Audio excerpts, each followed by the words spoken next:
हुआ था। तो मन पर हमने खूब सारी बातें कर ली थी पिछले दिनों में। अभी तो बहुत बातें होनी है इस पर, क्योंकि मन है ही ऐसी चीज। देखिए, मन के दो प्रयोजन हैं। परमात्मा ने हमें मन दिया तो दो प्रयोजनों के लिए दिया कि जाइए आप इससे दो काम कर सकते हैं। मैं आपको मन देता हूँ, मैं आपको चित्त देता हूँ बना के बढ़िया सा। और दो काम क्या सौंप दिए इसके? एक तो भोग की सिद्धि के लिए और एक अपवर्ग की सिद्धि के लिए, कि आप इससे भोग कर सकते हैं सुख का या दुख का, या आप इससे अपवर्ग यानी मुक्ति की प्राप्ति कर सकते हैं। जैसे मैंने पीछे बताया था कि ये मन ही है जो हमें बंधन में डालने वाला है, और ये मन ही है जो हमें मुक्त करने वाला है। इस मन से ही कल्याण होना है, इस मन से ही पाप होने हैं। तमाम प्रकार के जो भी उल्टे कर्म होते हैं, हमसे पाप कर्म होते हैं, वो इसी मन से होते हैं। और इस मन के हमने कारणों पर पिछले दिनों में विस्तार से बात की थी। मन का कारण क्या? कि मन बना किन चीजों से है। हर वस्तु के पीछे कोई ना कोई कारण होता है, यानी वो वस्तु बनी किन चीजों से है उसको उसका कारण कहते हैं। जैसे रोटी बनने में कारण क्या है? आटा कारण है, पानी कारण है, या अग्नि जो लगी वो कारण है, वायु भी मिश्रित होती है उसमें। तो ये सब चीजें मिलकर एक रोटी बनती है। ऐसे ही मन के बनने में कई चीजें होती हैं, और वो तीन चीजें होती हैं जिन पर हमने बात की थी, सत्वगुण, रजोगुण और तमोगुण। वैसे तो सारे संसार में होती हैं, लेकिन अब जब मन की बात चल रही तो मन में भी यही तीन चीजें होती हैं। और इन तीनों के हमने लक्षण देखे मन में, कि मन में इन तीनों का लक्षण कैसा है। जब मन हमें ज्ञान कराता है या मन का हमें ज्ञान होता है, तो इस कारण से हम क्या कहते हैं कि मन में सत्वगुण है। जब मन में हमें क्रियाशीलता दिखती है, चंचलता दिखती है, मन आता जाता दिखता है, एक विषय से दूसरे विषय पर आता जाता है, तो हम क्या कहते हैं? मन में रजोगुण भी है। मन में कभी कभी स्थिरता भी दिखती है, जड़ता भी दिखती है, कई बार ज्ञान नहीं कराता है, कई बार आलस्य जैसी स्थिति होती है, भारीपन होता है मन में, अवसाद जैसी स्थिति होती है। तो ये सब जो लक्षण है ये किसके हैं? ये तमोगुण के लक्षण हैं। विस्तार से छोटी छोटी चीजों को हमने देखा था। और अपने जीवन के सामान्य उदाहरणों से ही हमने बातें की थी कि हम व्यवहार काल में इन तीनों पर कैसे काम करें, सत्वगुण पर, रजोगुण पर और तमोगुण पर। फिर उसके बाद में बात की थी उपासना में जाकर, ध्यान में जाकर। जब हम ध्यान में जाएं तो इन तीनों का उपयोग कैसे करें, कहाँ उपयोग लेना है, कहाँ रोकना है, इन पर भी खूब सारी बातें हुई थी। अब जब हमने अंतिम प्रकरण छोड़ा था शनिवार को, मुझे ध्यान है शनिवार को हमारी अंतिम कक्षा थी इस चीज को लेकर। अंतिम प्रकरण जो हमारा समाप्त हुआ था वो हुआ था कि सत्वगुण को हमने सबसे महत्वपूर्ण पाया था अपने मन में, कि सबसे अधिक मात्रा में, सबसे अधिक उपयोगी, सबसे अधिक काम की यदि कोई चीज है तो सत्वगुण है। उसी के कारण मन हमें निरंतर ज्ञान कराता है। मन में जो सारी ज्ञान मन में जो सारा ज्ञान भरा हुआ है, स्टोर है, वो इसी सत्वगुण के कारण से है। हर क्षण क्षण ज्ञान कराता है। तो ये सत्वगुण बड़ा काम का लगा था हमें। और हमने फिर किस ओर प्रयास किया था कि सत्वगुण को बढ़ाया कैसे जाए, क्योंकि अधिक सत्वगुण बढ़ेगा, जीवन में शांति आएगी, जीवन में प्रसन्नता आएगी, एकाग्रता आएगी, चीजों को अच्छे से कर पाएंगे, एकाग्रता से कर पाएंगे। हमारे न केवल जीवन के व्यवहार अच्छे हो जाएंगे ऐसा करने से, बल्कि यदि हम ध्यान साधना की तरफ निकलते हैं ना, तो भी बहुत अच्छा हमारा जीवन चलेगा। तो चाहे कोई व्यक्ति साधक हो, आध्यात्मिक स्तर के व्यक्ति हो, चाहे सामान्य जीवन जीना चाहते हो, वो किसी भी प्रोफेशन में हो, कोई भी नौकरी करते हो, कोई भी व्यवसाय करते हो, सत्वगुण तो सबको चाहिए, और सत्वगुण भरपूर चाहिए उन्हें। जबकि मन में सत्वगुण होता भी है, लेकिन कई बार होता क्या है कि उसका उभार नहीं होता। जैसे एक बार मीरा बिटिया ने कहा था कि उभार नहीं होता, तो उभार ना होने के कारण से ये सत्वगुण अपना प्रभाव नहीं दिखाता और हम उसका ठीक ठीक लाभ नहीं ले पाते। तो इसका उभार कैसे हो सत्वगुण का, ये अपना ठीक ठीक काम करे कैसे, हमें अत्यधिक लाभ दे कैसे, इस पर हम लोग चर्चा कर रहे थे। और हमने पहला बिंदु देखा था, पहला बिंदु था आहार को लेकर। जैसा हमारा आहार होगा वैसी ही हमारी गुणों में वृद्धि होगी, उसी गुण का उभार होगा। यानी हम यदि सत्वगुण से युक्त पदार्थों का सेवन करेंगे तो हमारा सत्वगुण बढ़ेगा, यदि हम तामसिक पदार्थों का सेवन करेंगे तो हमारा तमोगुण ज्यादा बढ़ेगा, तमोगुण का प्रभाव अधिक दिखेगा हमारे जीवन में, हमारे मन में। और यदि हम रजोगुण से युक्त पदार्थों का सेवन करते हैं तो ऐसी स्थिति में हमारे जो मन में है वो रजोगुण का उभार ज्यादा दिखेगा और फिर चंचलता ज्यादा होगी ऐसा करने से। ठीक है। तो खाने पीने की बहुत सारी बातें हुई थी, लहसुन प्याज पर उस दिन लंबी चर्चा चली गई थी और देखा था कि लहसुन और प्याज जो है वो तामसिकता को भी बढ़ाते हैं और राजसिकता को भी बढ़ाते हैं। मैं इसमें लहसुन प्याज को लेकर एक बात और बताता हूँ जो उस दिन एक संक्षेप में कह दी थी, लेकिन आज मैं फिर से बता रहा हूँ कि जिन लोगों को सामान्य जीवन जीना है, कि उन्हें ज्यादा कोई लेना देना नहीं है अध्यात्म से, धर्म से, तो उन लोगों को वो सेवन करें, खूब करें लहसुन प्याज का, कोई समस्या नहीं है। और मैंने एक बात और कही थी उस दिन कि ये जो उपदेश है, ये जो बातें हैं, जो जहां लहसुन प्याज को छोड़ने की बात कही जाती है वो सबके लिए नहीं है। अब किसी व्यक्ति को खेती बाड़ी करनी है, उसे ध्यान से, साधना से या पढ़ाई से, चिंतन मनन से ज्यादा कुछ लेना देना होता नहीं किसी किसान व्यक्ति को। वो खाए, भरपूर खाए।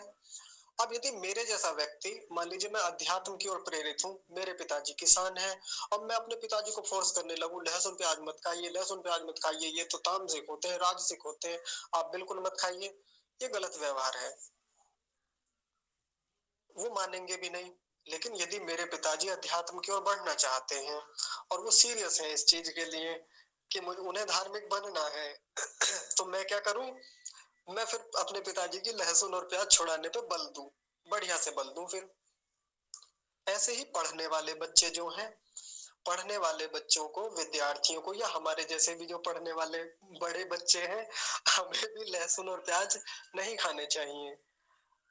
अगर किसी को डाउट होता है ना कि खाने से क्या नुकसान है या खाने से लाभ क्या है या ना खाने से क्या लाभ है, ना खाने से हानियां क्या है, तो वो सेवन करके देख लेना। मैं तो कहता हूँ सेवन करके देख लिया जाए। जैसे मैं अपना अनुभव बताता हूँ, मैं खाता नहीं आमतौर पर, लेकिन जिस दिन खा लूं उस दिन ध्यान साधना अपने आप बता देती है मुझे। उस दिन ध्यान में बैठो तो पता चल जाता है। मान लीजिए किसी दिन गलती से खा लिया और ध्यान नहीं रहा था और ऐसे ही खा लिया, लेकिन शाम को उपासना में बैठे तो पता चल जाता है कि आज कुछ गलत खाया था। मतलब इतना शीघ्रता से प्रभाव। और कैसे प्रभाव, राजसिकता के रूप में। तामसिकता के रूप में तो दिखाता ही दिखाता है। जो लोग कहते हैं ना लहसुन और प्याज तामसिक होते हैं, तामसिक तो होते हैं, लेकिन मुझे तामसिकता से ज्यादा राजसिकता दिखती है। जिस दिन भी लहसुन और प्याज खा ले उस दिन मन में बड़ा विचलन, बड़ा विचलन।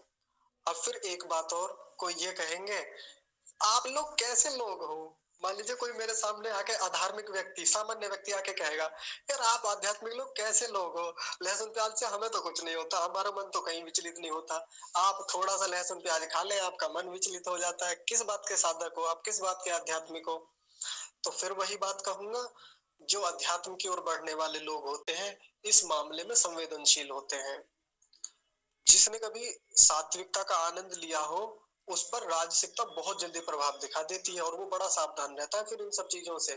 जैसे मैंने एक उदाहरण आपको दिया था, मैं आपको एक सफेद वस्त्र दूं, एकदम सफेद वस्त्र, सफेद वस्त्र बहुत जल्दी मैला दिख जाता है, उस पर धूल भी जल्दी से दिख जाती है। अब कोई वस्त्र पहले से ही बहुत गंदा है, अब उस पर थोड़ी बहुत धूल दिखती है क्या, नहीं दिखती। तो सफेद, तो एक योगी का चित्त, एक साधक व्यक्ति का जो चित्त होता है, मन होता है, वो कैसा होता है, एक श्वेत वस्त्र की भांति होता है, बहुत निर्मल पवित्र। जैसे कॉटन होती है, जब हम कॉटन खरीद के लाते हैं शुरू शुरू में कितनी अच्छी लगती है, वो दिखती है, कुछ दिन खुली रखी रहे वो धीरे धीरे धूल जमने लगेगी, कितनी गंदी हो जाती है। वैसा ही हमारा मन होता है। तो अगर कोई एकदम स्वच्छ चित्त वाला व्यक्ति है, निर्मल चित्त वाला व्यक्ति है और एकाग्रता में रहता है, सात्विक प्रधान है, वो लहसुन प्याज खाए बड़ी शीघ्रता से प्रभाव दिखा देता है। आप समझ पा रहे होंगे। अब जिसको है ही आदत, जिसको है ही आदत तमोगुण में रहने की, रजोगुण में रहने की, अब उसे आप लहसुन प्याज एक दो एक्स्ट्रा भी खिला देना, अतिरिक्त खिला दे, उस पर ज्यादा प्रभाव नहीं दिखता और ये यही कहेगा यार हमें तो कुछ नहीं होता इनसे, लहसुन प्याज से हमसे तो। जैसे कोई शराब पीने वाले व्यक्ति हो, अब मान लीजिए मुझे कोई पिलाए, मुझे एक घूंट पिला दे तो हो सकता है नशा हो जाए बढ़िया, एकदम से सो जाऊंगा मैं, थोड़ी देर बाद उठूं ना, कई घंटे की निद्रा ले लूं। लेकिन वही जो पीने वाले हैं, उनको तो एक दो गिलास एक्स्ट्रा हो जाए, इधर उधर हो जाए एक दो पैग, तो उन्हें कोई फर्क नहीं पड़ता, क्योंकि वो उस मैले वस्त्र की तरह है जिस पर थोड़ी बहुत छींटें आ गई किसी चीज की, थोड़ा बहुत धूल आ गई, उनके वस्त्रों पर वो धूल नहीं दिखती। वैसा ही मामला होता है। तो जो मैं बात पिछली कक्षा में कई बार कह रहा था कि जिन्होंने सात्विकता का आनंद लिया हो, जिनके जीवन में सात्विकता होती है ना, उन पर इन सब चीजों के प्रभाव जल्दी दिखते हैं। जैसे मैंने एक और उदाहरण दिया था, मैं भोजन का पहला कोर खाते ही बता देता हूँ कि बनाने वाले ने किस भावना से भोजन बनाया होगा।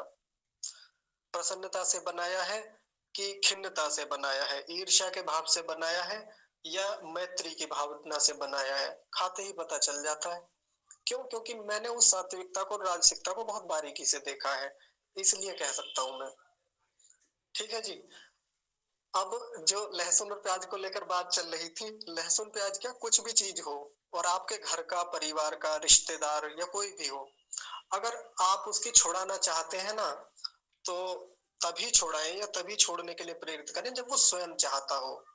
बाकी तो किसी को छुड़ाने के लिए आप प्रेरित करें भी, फोर्स करें भी, तो वैसे भी नहीं छोड़ने वाला। क्योंकि ये तो खाने पीने का मामला भी ऐसा होता है, सब लोगों की अपनी रुचि होती है, खाने पीने में सभी लोग स्वतंत्र हैं, कोई कुछ भी खाए। लेकिन यदि वो व्यक्ति खुद से छोड़ना चाहता है, खुद ये आपसे पूछता है आके कि लहसुन प्याज खाना ठीक है नहीं है, तब आप उसको उसी रूप में प्रेरित कीजिए कि यदि आपको सच में एक अच्छा व्यक्ति बनना है, आध्यात्मिक, धार्मिक, अच्छा पढ़ने वाला, पठन पाठन करने वाला व्यक्ति बनना है, तो फिर आपको ये छोड़नी होंगी निश्चित ही। ठीक है जी। तो और देखिए, जैसे दुग्ध से बने हुए उत्पाद जो होते हैं, दुग्ध, घृत, मक्खन, छाछ, मट्ठा इत्यादि, ये जो पदार्थ होते हैं, ये बहुत सात्विक होते हैं। और ऐसे पदार्थों के सेवन से सात्विकता बढ़ती है। सात्विकता बढ़ती है तो फिर एकाग्रता बढ़ती है जीवन में, बुद्धि में, बुद्धि को बहुत बल मिलता है ऐसे पदार्थों के सेवन करने से, और ऐसा व्यक्ति बहुत बुद्धिमान मिलता है, आप जानते होंगे बड़े अच्छे से। जैसे एक दिन बात हो रही थी गाय के और भैंस के दूध को लेकर, और किसी ने पूछा था कि ये भैंस का दूध जो होता है ये अच्छा थोड़ी होता है, ये तो बुरा होता है। मैंने कहा था कि गाय के दूध के मुकाबले बुरा होता है, वैसे ज्यादा बुरा नहीं होता। अब जो लोग अधिक परिश्रम करने वाले हैं वो तो खूब पिए भैंस का दूध, कोई समस्या नहीं। लेकिन जिन लोगों को सात्विकता चाहिए, जिन लोगों को पठन पाठन अच्छा करना है, उन लोगों को गाय का दूध पीना चाहिए। गाय का दूध उनके लिए बहुत अच्छा है, क्योंकि भैंस का जो दूध होता है वो तमोगुण प्रधान होता है, अत्यधिक मात्रा उसमें तमोगुण की होती है।